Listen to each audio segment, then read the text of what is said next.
Now, I will tell you just very briefly what we'll talk about today, and it's coming at the question of what journalism should be and what it's turning into from a different way. When I was editor of the Los Angeles Times back in the 1990s, it was, for one period, the biggest newspaper in America, the biggest broadsheet with the most circulation, and it was what we call the gatekeeper world.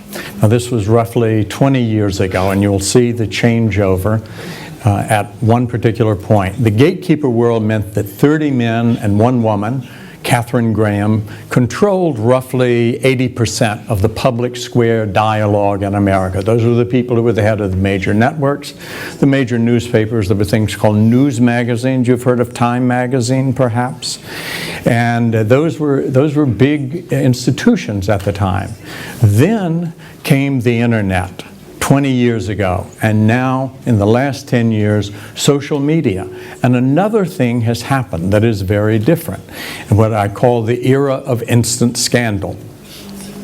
And we'll go through the question, how has that shifted? So that you see in the gatekeeper world, if we were going to run a story on someone and it was a scandal, we had to know that we could withstand a lawsuit. We had to have proof. We had lawyers who went through this. Now, that has not vanished, but what has happened now in the tower, what I call the Tower of Babel world. If you know your Bible, the Tower of Babel, people are trying to build a tower to the sky, but they begin to talk in different languages, and the great project falls on that because they are not communicating. Well, in the Tower of Babel world, everyone is a publisher, everyone is a broadcaster. You can put anything into the World Wide Web, onto YouTube, which has 500 hours a minute uploaded onto it, and it becomes part of the time. Most of it isn't seen, but a lot of it is.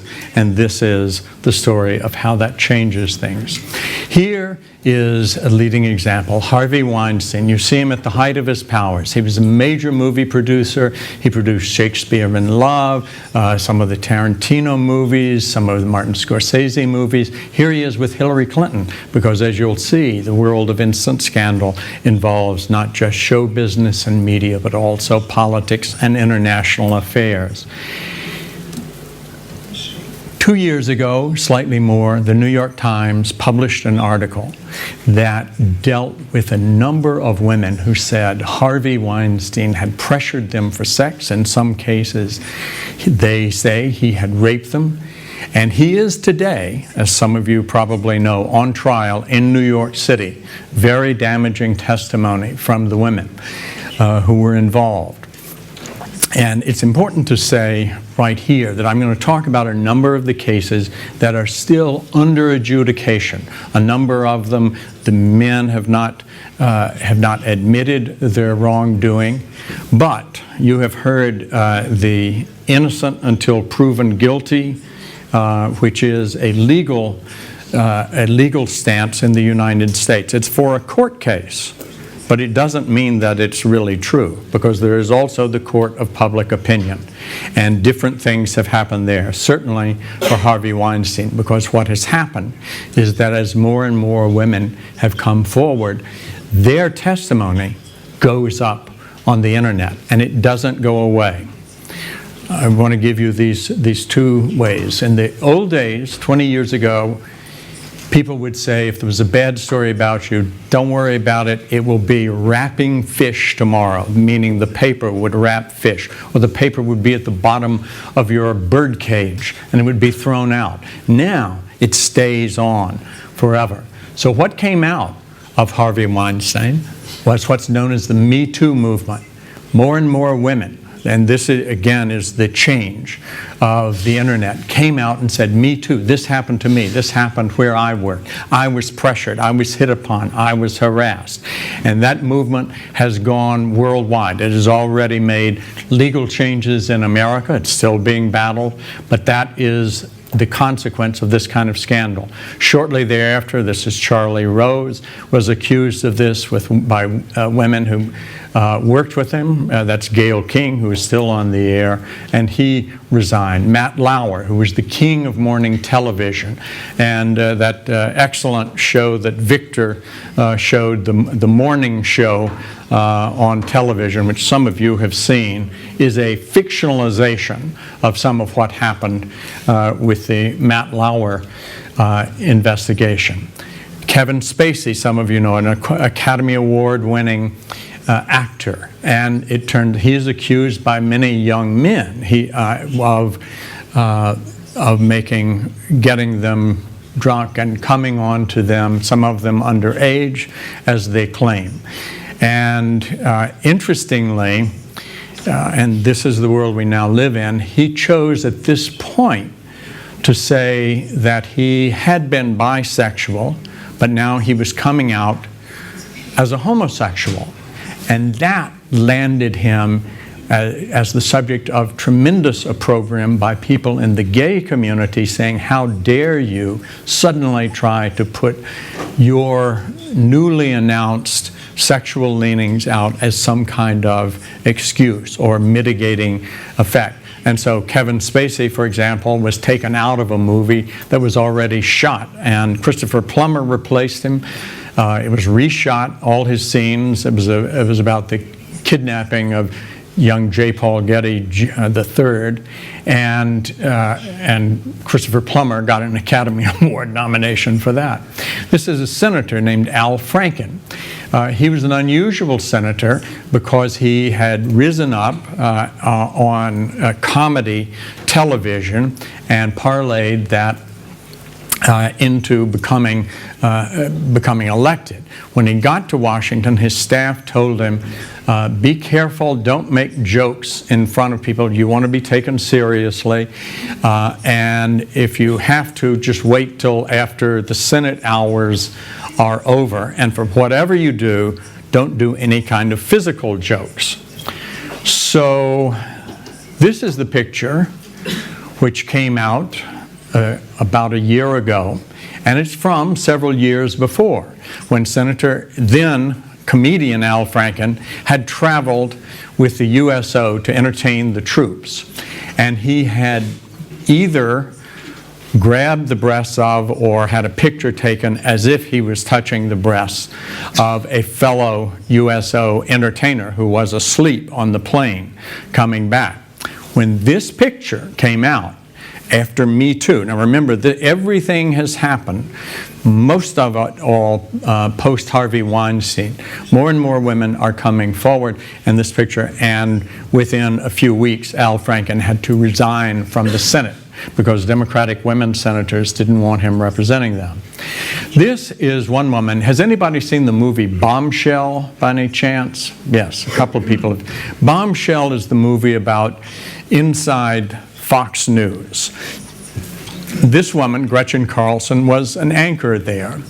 And the head of Fox News, Roger Ailes, was a genius at television, but he also, it turns out, had preyed upon some of the women there. Gretchen Carlson felt that she wasn't getting ahead enough, and Roger Ailes would mostly make comments to her about, we should have had an affair, then we would be all good. And this, and so she began to take, this is your new magic weapon. She took her cell phone into the meetings with them.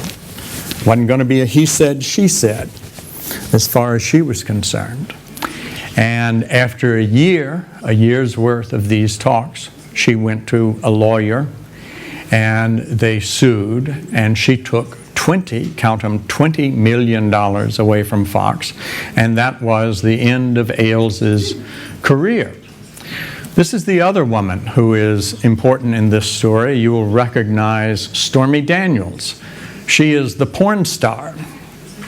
I've met Stormy Daniels in a public place. And she's very talkative, and extremely forthright. And she has made money in the second movie industry in Hollywood, or Los Angeles, and it's in the San Fernando Valley, and it is the porn industry. She attracted the attention, she says, of our now president, then real estate mogul, Donald Trump, and had, she says, a one-night affair with him, and then was paid off, she says, to be quiet about it just before the election. But because of that and other stories about other women who accuse Donald Trump of having forced his attentions on them, which, by the way, Stormy Daniels does not say he forced me. She said, I was a willing participant, I went ahead and did it, and now I regret it. And she has, well, I won't go into all of her specific regrets, but they were graphic, as we used to say. In any case, it is a strange and interesting time. But the Me Too movement has brought a great deal of interest, and it is because of the new platforms. So let's go a little bit into the history and an omen. And I know that this is a bit more United States oriented. This in particular, what is a scandal? A scandal is when someone or some group violates community norms and community standards. And that can, in this case, it is, this is one of the colonists. This was when America was still a colony. We were in rebellion against the British, and the fellow there who is being tarred and feathered is a pro-British colonist. And about 30%, when the revolution began, 30% of the people in America wanted to stay with Britain, 30% wanted to rebel, the other 30%, plus or minus, were sort of in the middle. And that's, we didn't have Gallup polls then, but that's the generally conceded estimate. This guy was a scandal because he was surrounded by a community that didn't care for him.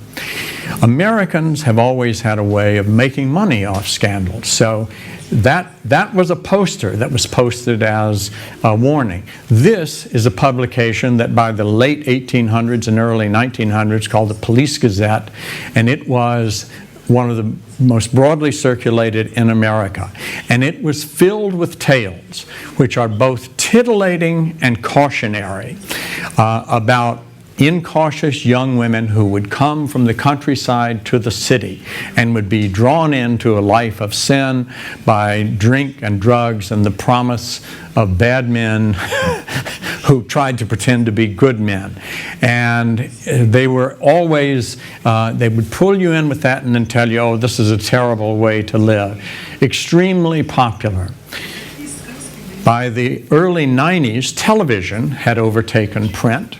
And this is Anita Hill, which was, I don't know if that rings a bell, but at the time, we had a Supreme Court justice who was sailing on, named Clarence Thomas, who was sailing on as one of the relatively rare black justices on the Supreme Court.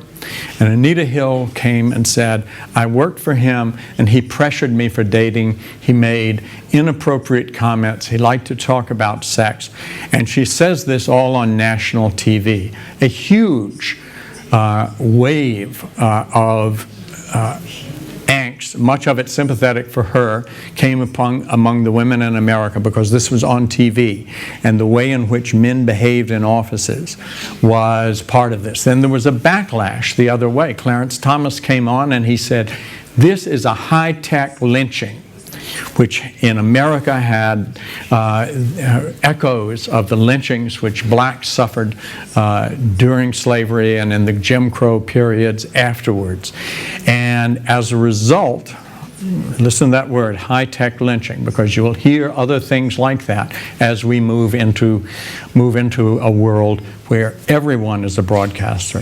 He eventually was put on the court, and that was in the TV era. Now we live in the Facebook era, roughly 2 billion people, and everyone can communicate. I want to give you a story about a guy who's a friend of mine, I think a very good journalist in a lot of ways, Brian Williams, and a cautionary tale of what happened to him.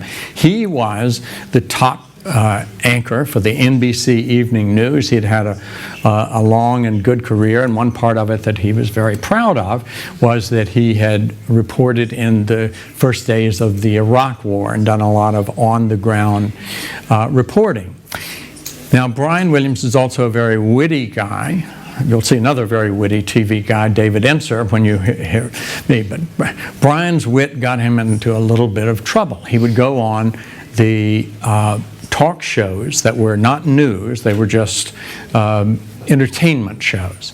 And at one point, he mentioned a set of helicopters he had been in, four or so helicopters in Iraq, one of which was hit by a rocket-propelled grenade. And they ran into a dust storm. They had to go down. They were in near enemy territory, and a set of U.S. troops protected them. As Brian told the story, which was several years earlier, he said his helicopter was the one that got hit. And trying to do a nice thing, he put it on Facebook. And then this showed up. The guy who was in that helicopter said, "Sorry, dude, I don't remember you being on my aircraft." And it turned out, and you know, we all may have had some of this. You know, we say the fish we caught was this big, and by the next year it was that big and that big. They're called fish tails. Brian he was one of the helicopters that had to go down, that was protected by the U.S. troops, but apparently was not in the one that was hit by the RPG. And with that, and this is the cautionary point I want to tell you about, with that, 100 self-appointed Sherlock Holmes start digging through every part of Brian Williams' digital footprint. And what I want to say to you, as caution, is that your digital footprint is bigger than you think it is. It's a lot bigger than you think it is. And we're going to get to, a little later in the talk, what I call scandal warriors, the people who help you when you get in trouble with this. So the 100 Sherlock Holmes then began to call and say, hey, Brian Williams said on another show that he saw gangs in the hotel down in New Orleans during the Katrina floods. So they call up the manager of the hotel and he said, I don't remember any gangs in that hotel. And one question after another comes, and very shortly Brian Williams is taken off the air. And this is also what happens on the internet. There was no waiting for the adjudication. This is Brian Williams as Pinocchio, and it goes up that fast. It's a meme, and people with Schadenfreude find delight in the failings. Now, we'll get back to Brian because there's more to that story. But here is what are the new rules for the age of instant scandal. Remember this: anger drives internet commentary. I haven't seen a poll out of Russia, but you all will know better than I. 2 huge polls out of America and out of China came up with the same thing, that a dominant emotion for many of the people doing commentary is anger. Anonymity, of course, gives license to that anger. It's a cover. But your identity, as Victor was saying, he watches what he says when he is writing on Facebook, and you should too, because someone who wants to can come after you on small things that you may have revealed that you didn't even realize. Now, another thing that I think has been a sort of a truism that your grandmother tells you, it was certainly a truism in American politics and probably around the world, is always, apologize. If you've done something wrong, apologize. Little different these days. Your apologies are at target. And I say this, as I mentioned, we'll get to scandal warriors who deal with this. And misinformation is a virus. It goes and it keeps going. we're in Churchill's country. Churchill used to talk about how, I think using an old quote, a lie's halfway around the world before truth has its boots on. Well, now it's all the way around the world because it travels in a nanosecond, and you have to keep combating it. There's one thing that the lawyers drilled into me at every place I was at: email is evidence mail. And today, this is, you can hardly imagine. Do some of you remember the battle between Sony and North Korea over a movie that was making fun of Kim Jong-un, Little Rocket Man? Well, he didn't like the movie because it portrayed him as fat. He doesn't like to be called fat, so if you meet him, don't say that to him. And it also portrayed him as not too smart. And lo and behold, Sony, the big electronics company but owns movie studios in Hollywood, had their company computers hacked. And out of that came everybody's salaries, everybody's social security numbers. They were clueless. This was 2014. And it was the FBI that said North Korea did it. Even more interesting, in a peculiar way, and it's never been proved exactly who may have helped the North Koreans, who are said to have a very good hacking squad. It's one of those crafts that a relatively small or weak country can get good at if it aims for it. And we're going to get to how much that means later. But their hacking squad got the emails of this woman, Amy Pascal, who was the head of Sony, a good friend of mine. She was, in effect, the super producer of a lot of movies, and she made comments, some of which had to do with the fact that women were not as well paid as men on some movies, and other comments about President Obama and what sort of movies he might like. And they dealt with, there was nothing mean about the comments, but because it dealt with movies that would be African American themed, it was seen as insensitive, and within a few weeks she was gone from that job. Now imagine those emails, which I've read, which you can read, which were published, were really just kind of smart-alecky talk with one of the producers that she worked with, who liked to get this commentary going. To wind up on the front page looking like you are racially insensitive and making fun of a Democratic president. I don't know exactly her politics, but I assume she's the standard issue Hollywood liberal, was terrible. She also has made a comeback, but it was difficult. Here's Jeff Bezos. You may have read about this brouhaha. Here he is with his wife. He fell in love with another woman, Lauren Sanchez. This has all been on the papers. And at one point, texts between them were leaked. How did that happen? And not only that, but some pictures of him, which I won't go into, but which were embarrassing. And he then said, "You're trying to blackmail me with this, and I'll tell the world what it's about." So that drama had continued until last week. The United Nations said, based on the investigation of the hacks, they felt that Saudi Arabia had done the hacks, and that someone using Prince Mohammed bin Salman's email, because he had met Jeff Bezos, had in fact sent something that may have led to this leak. Now, there's still great dispute about this, which is one of the other difficulties of this era. The era of hacks. Who is responsible for the hack? As you know, there were long debates in the U.S.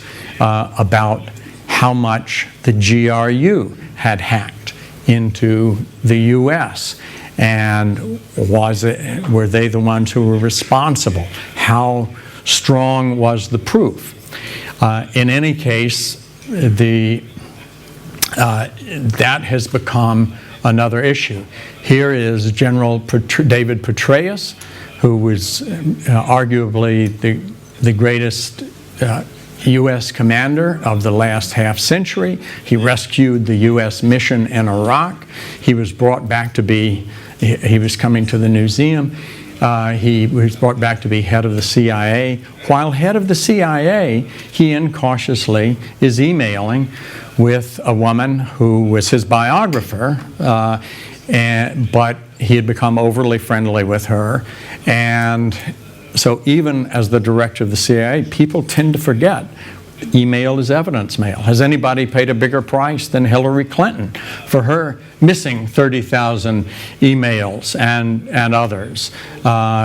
James Comey, who led that investigation and spoke out, possibly more out front than he should have been, according to some people, or the argument for him was he was in an impossible position and he opted for more openness and clarity about it and paid a price, was fired by President Trump, and who's enjoying all of this in the American view of things.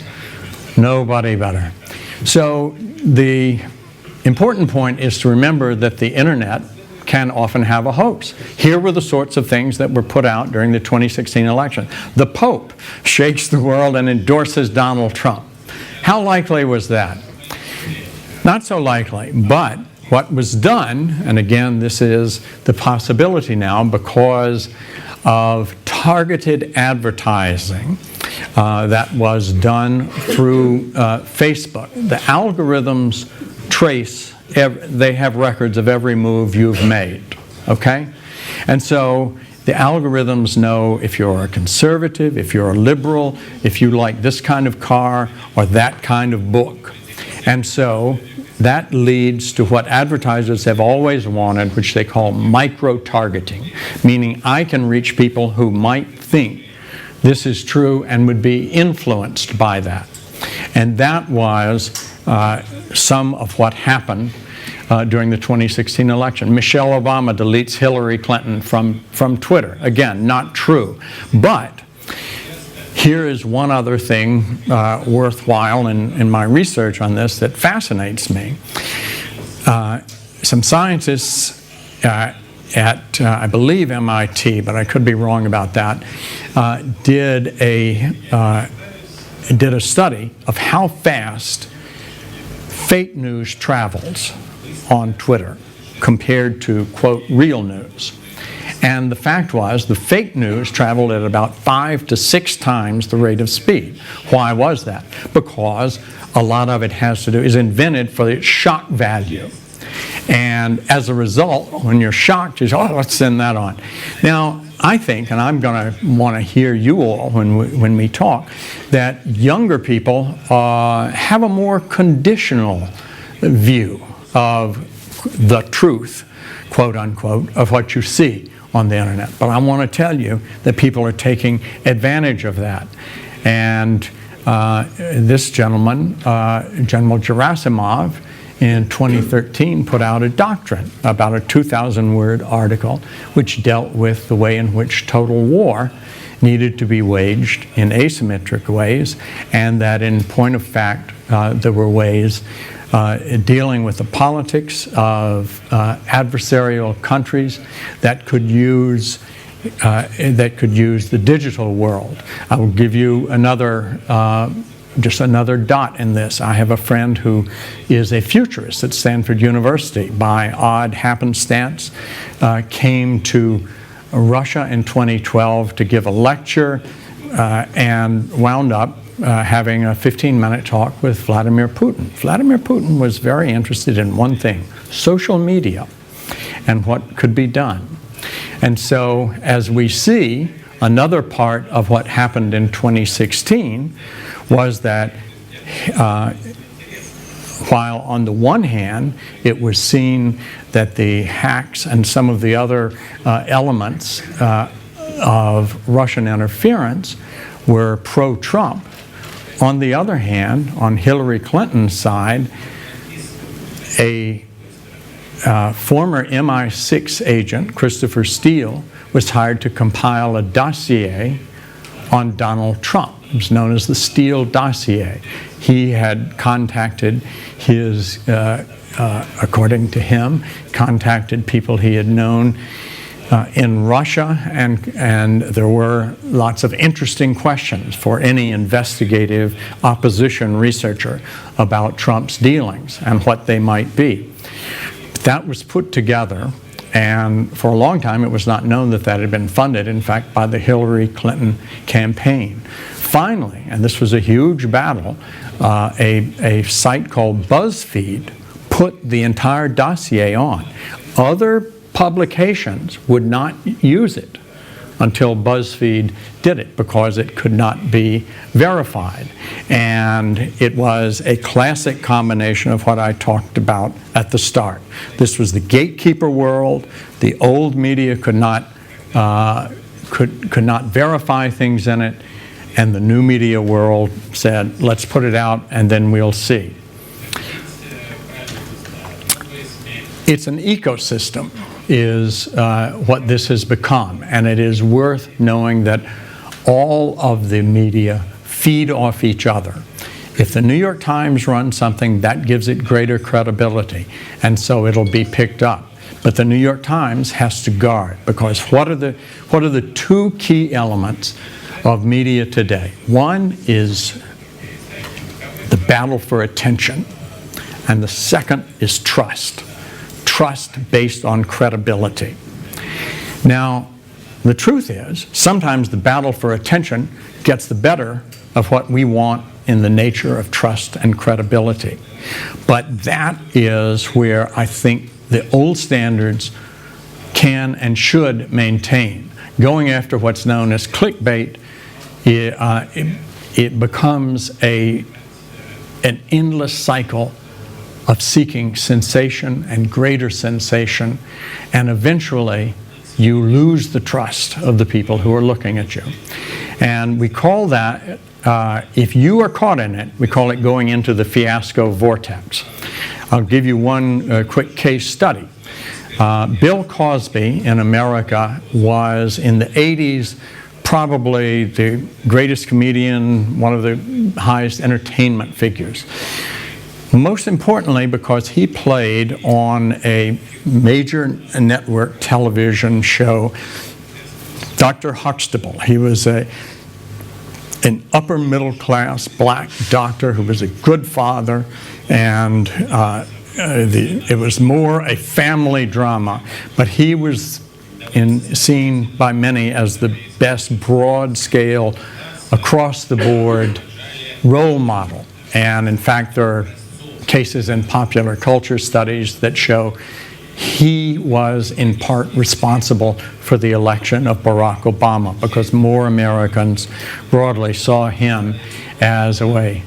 Now, when I was editor of the Los Angeles Times, we had heard a few stories about Bill Cosby and women.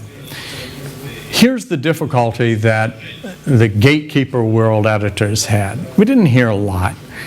Do we want to pursue it? Well, the lawyers for Cosby would say, these women are coming just to get money. And there is, in some cases, some considerable truth in that. I say that, knowing my LA women and my LA men. But something else happened that passed the gatekeeper world. Bill Cosby had been speaking out rather frequently about what we would call more conservative family values, and how that was important, especially for young men, especially for young black men. So, a black comedian named Hannibal Buress is giving a stand-up comedy show. Someone in the back holds his phone up, and Hannibal Buress, and I think only a black comedian could have done this because of the racial issue, says, why do we have to listen to Bill Cosby talk about how we should act? Bill Cosby's a rapist. And for some reason, what I call the hive mind, and you all may know the hive mind better than I, that video starts circulating. And then women start coming forward. Not just one, not just two. And it's different, again, than in the old days because these Facebook postings go on a page. And there's a pattern. They're mostly youngish women who want to go into show business. He invites them to dinner. At some point, they take a pill that he gives them. If he says, you have nerves, try this, or you'll feel better, try this. And they wake up a few hours later with their clothes in disarray, and it goes on from there. Eventually, 40 of them, and here they are on the cover of New York Magazine. And Bill Cosby, now remember, as it said on Time Magazine, he's rich, he's famous, he's America's dad. Most of these things, the statute of limitations had passed. But eventually, there was one case, and it was brought and it was tried. And America's dad, this day, sits in jail for what he has done. Again, would not have happened. How about Prince Andrew? We're in Prince Andrew's home. We'll get over this fairly quickly. Friends with Jeffrey Epstein. Okay, we won't get over it so quickly. And here he is with a woman named Virginia Giuffre, who says she was underage and that she was in effect told to go have sex with the prince by this man, Jeffrey Epstein, who turns out to have been a sizable monster, luring young underage women in. He finally committed suicide a few months ago, but the ongoing nature of his predations continue. To keep it on the international flavor, here's the Chinese TV star, Mr. Bo, who was in his home having a little dinner party, and he was the head of American Idol, Strictly Come Dancing. He was head of the biggest talent show, TV show in China. And in the course of the dinner, he sings a little rhyme about Mao Zedong, in which he says that Mao Zedong was a son of a rhymes with rich. Does that translate? Okay. A son of a bitch. Okay. And somebody, we don't know who, had his phone on. 2 days later, Mr. Bo gives a heartfelt apology to the Chinese people. A couple of days after that, he's no longer on the air. And a couple of days after that, the head committee of the internet in China says, we don't want any more talk about Mr. Bo and his problems. Here's an ESPN reporter in America, that's the sports network, very well regarded. She's rising. She runs into a problem. One day, her car is towed away, and it's about midnight, and she has quite a complaint. She goes, what happens if you've had your car towed? You have to go to a car impoundment. There's one person behind the desk. It's midnight. They're kind of cranky. And so she says to this person, what a horrible job you have, what horrible people you were. You look like you should have gone to college. You're probably not much good. At which point, she was told, look up. You're on candid camera. And this went around the world, and her fancy job at ESPN is right out the window. This is going to happen more and more. We are in a world capital that has, tell me if I'm right, about 600,000 cameras in London, thereabouts. Here we are in China, and not only cameras everywhere, but facial recognition is now being worked on. It's not, apparently it's not working all that well, at least in some of the experiments I've seen, but it is coming. So you should know that that is part of the world we are in. Here's one relatively simple example. It could happen right here. In John Ronson's book, So You've Been Publicly Shamed, he tells the story of a man who is at a tech conference, just sitting with peers, roughly 100 people, if I recall the story right, and the speaker on the stage makes comments on a technical term that sounds vaguely suggestive. So our antagonist, I won't call him our hero, our antagonist turns to a friend and makes a little pun on that that's also a little bit suggestive, but not awful. We did worse in my military school when I was in 8th grade. A woman turns around and stares at them and snaps a picture. Within a few minutes, he is called out of the meeting into the office of the people who are running the conference. Said, "We've had a complaint about you." I said, "I'm sorry, I didn't mean anything by that. Realized I was overheard." He goes back, thinks no more of it. A week or two later, he's called into the office at his place of business and told, "You are a villain on the internet. You're finished. Go home." So he then does something else. He sits down and writes that it's really too bad. I've lost this job. I have 3 children, and I really needed this job, and I really liked it. Now the hive mind goes another way. Who is the villain now? The woman. And within a few weeks, as I recall the story, she is called into her office and told, "We don't need you anymore." John Ronson tracks her down about a year later, and she is still glad she did it. But what she has done, now your name and face can be on the camera, but if you send it to complain about this person, your name is also traceable. And so it is a most different world. Twitter, I'm not on Twitter because, as my children, who are about your age, said, "Dad, you can barely control your mouth during regular conversation. You don't want to have something out there that's going to last forever. That was your first thought on something." And indeed, we see a lot of people gotten into trouble. There is, of course, the exception to the rule. This guy used Twitter, and all during his campaign, and since he's become president, you've read them all. He blasts away at anybody who's a problem for him.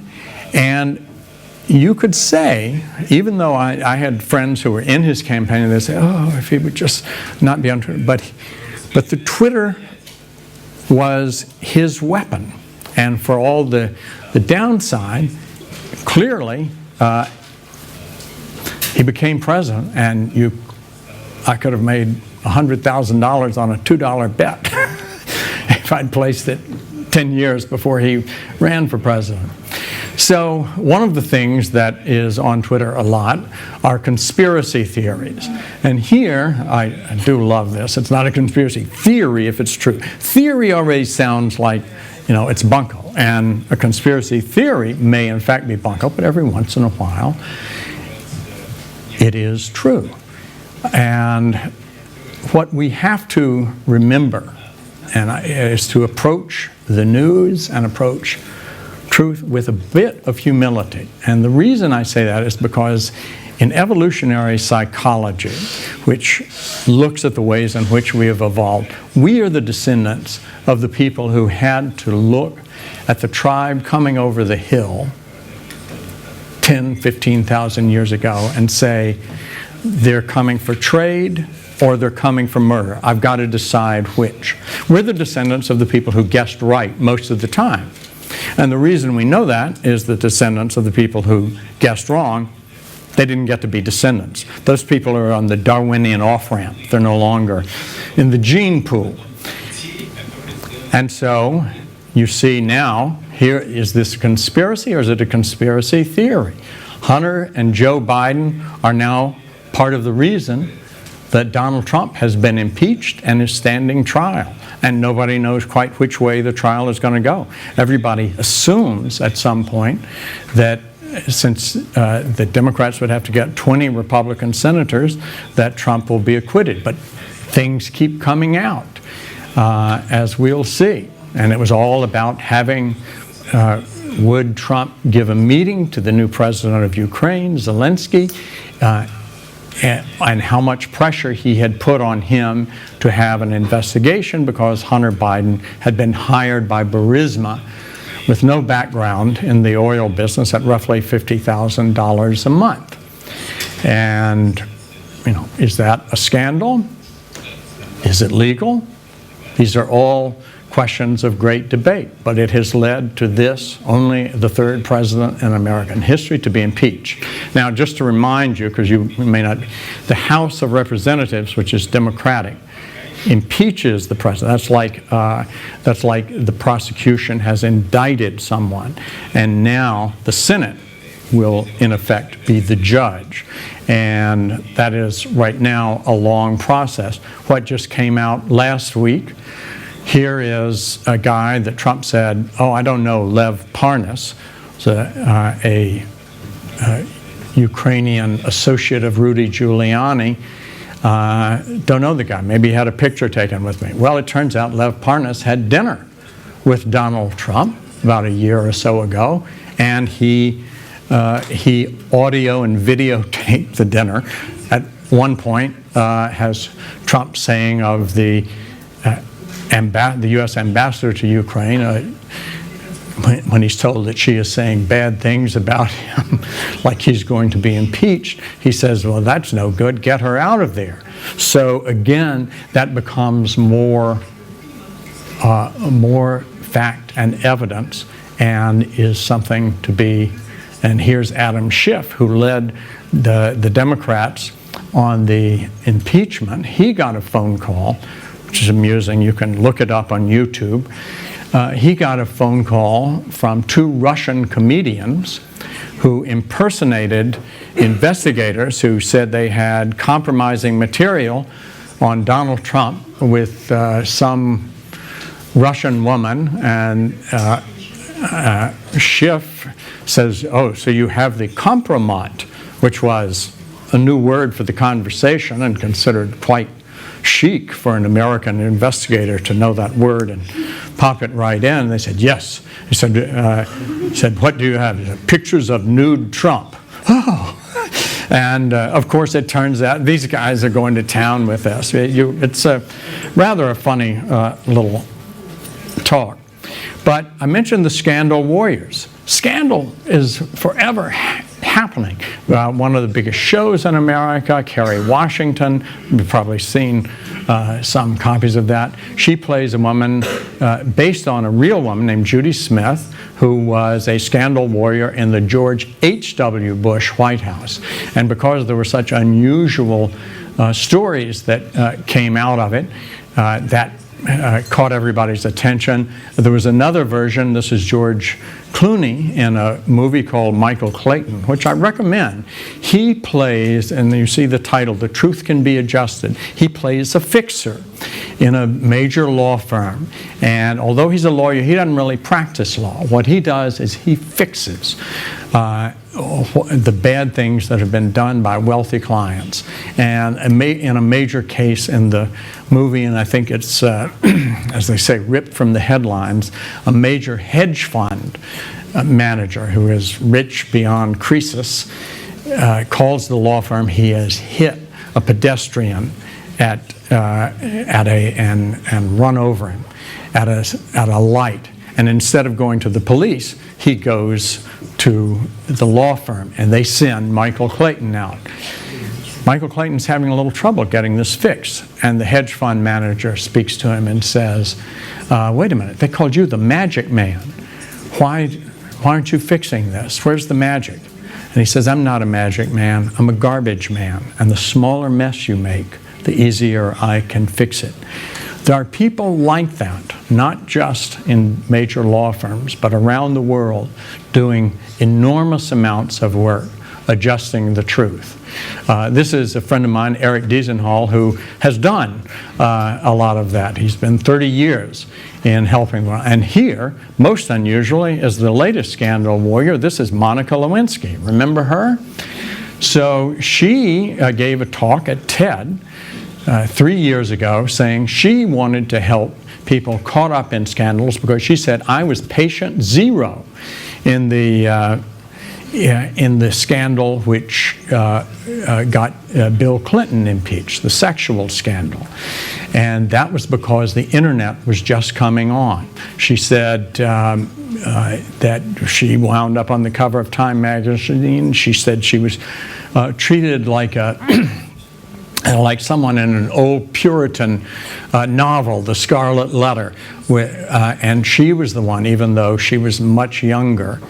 As it happened, I supervised. She eventually was allowed to give an interview with Barbara Walters of ABC, whom David Enser, your next speaker, and I worked with. And it was a huge get, as they call it. It was, I think, still is the most watched news interview of all time. Anyway, it was at the time. And so it was very interesting to see this woman and to get to know her because she was different than what you saw in the public. She was called the portly pepper pot, a mean thing because she was a little bit larger than the usual anorexic Beverly Hills girl. She was out of Beverly Hills, and I liked her because she had a sense of humor about herself. She could laugh at herself, which was a surprise. She had plenty of time to cry over herself. And she said the reason that she wanted to come out and talk about this was that after there was a terrible incident in New York, which again 3 years ago, in which a young college student wanting to experiment with his sexuality sets up a homosexual encounter. His roommate decides, aha, I'm going to put a nanny cam in there and I'm going to record this, and he recorded it and put it on the internet. And a few days later, Tyler Clementi threw himself off the bridge in New York. And Monica said that reminded her and her mother of the weeks that they went through in which her mother would not even allow her to go into the bathroom because she was so afraid she would try to commit suicide. And Monica, you know, it's been a tougher life than it should have been for her. She was 42 when she gave this speech, and she said that she'd never really found a boyfriend. Why? Because of the joke factor. When somebody is asked, who are you dating? Oh, I'm dating Monica Lewinsky. So she said, however, a few weeks before she gave this speech, she said a 27-year-old boy, and you can see she looks pretty young for her age, a 27-year-old boy had hit on her. And she said, I'm sorry, I got to tell you, I'm 42 years old. And he says, don't worry, I'm going to make you feel like you're 22 years old. She says, sorry, that's the wrong line. I'm the only woman in America who doesn't want to feel like she's 22 years old again, because that was when she was going through hell. In any case, there were echoes of that. This was another Supreme Court justice, Justice Kavanaugh, who was sailing, as Clarence Thomas was, through to a place on the Supreme Court when a woman, this is Dr. Christine Blasey Ford, came and said, when we were in high school, Brett Kavanaugh had jumped on me and groped me in a bedroom, and then he put his hand over my mouth. I was worried that he would accidentally smother me, but he got off and went on. And Kavanaugh came back. It was a huge battle. Again, accelerated by the amount of elements on the internet with people coming forward from the past.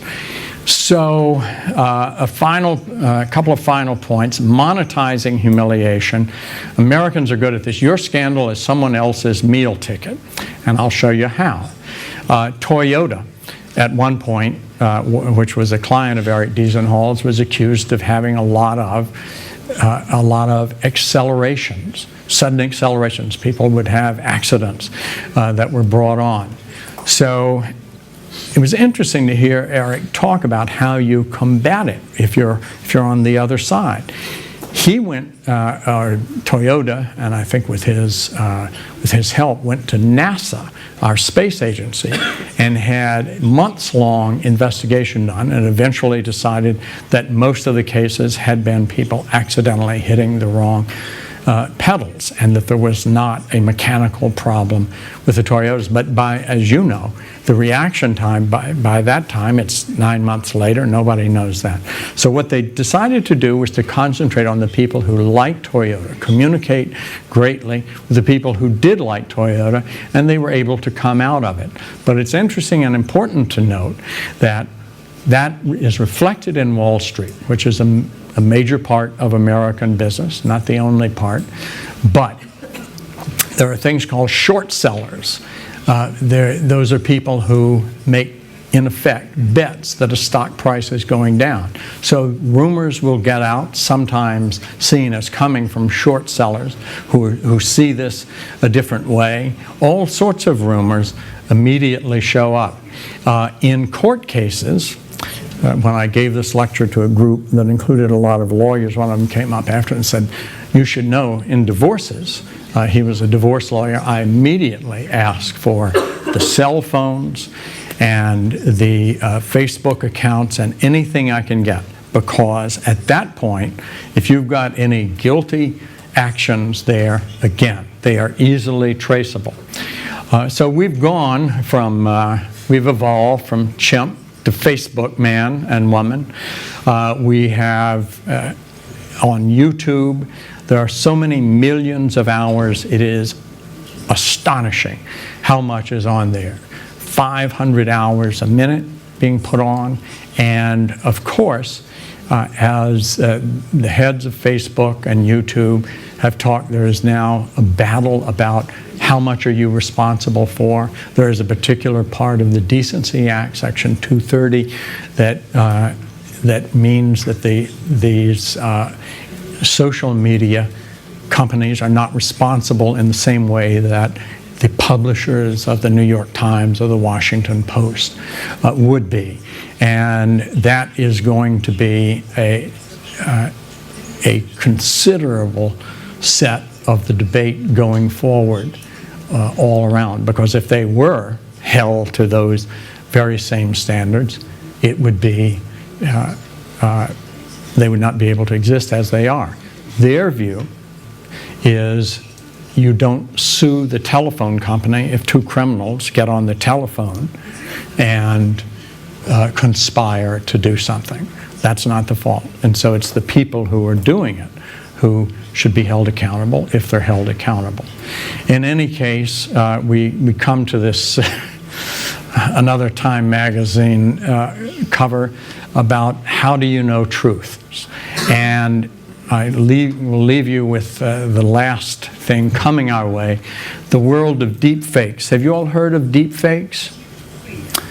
Good. Then I'll give you an early word on it.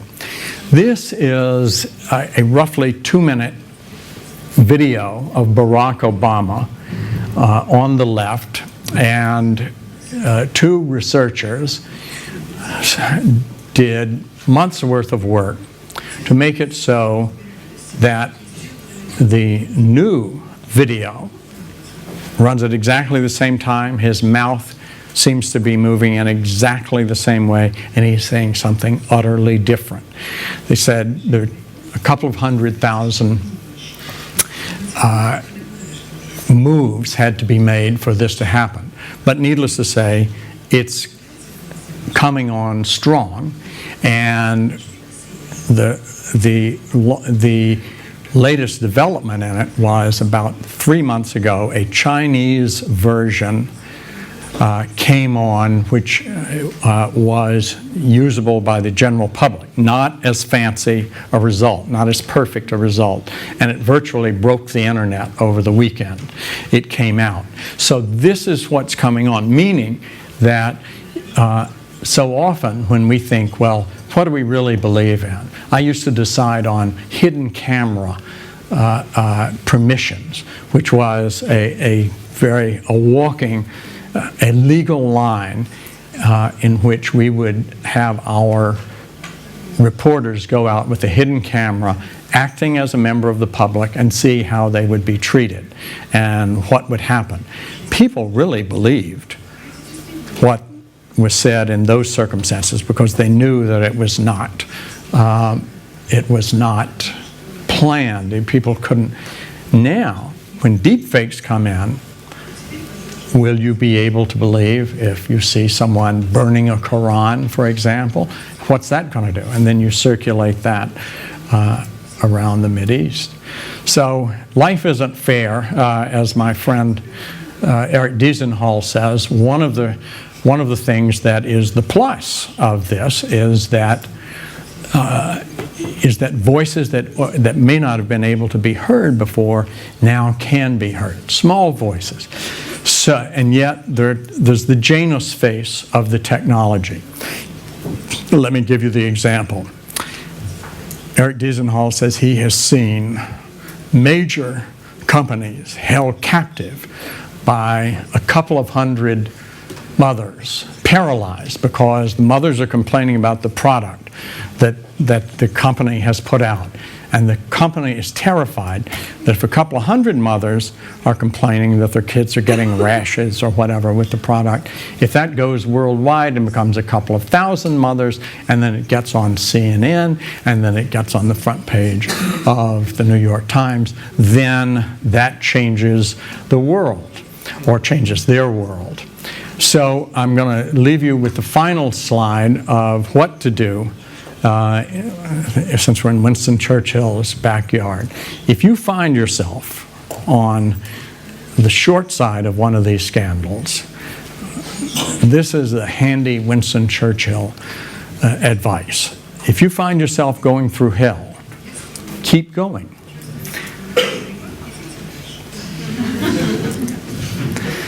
And in terms of your own thinking on this, remember to be careful and apply a little skepticism to almost everything and a lot of skepticism to others. And remember always maybe to be a little skeptical of yourself. Have a little humility, because it turns out that we who are descended from evolutionary psychology of the ones who could tell who was coming for murder or who was coming for trade over the hill, we are prone to needing to make very quick judgments. That leaves us mistaken at times. It leaves us overconfident at times. It leaves us able to be fooled by well-planned confidence artists.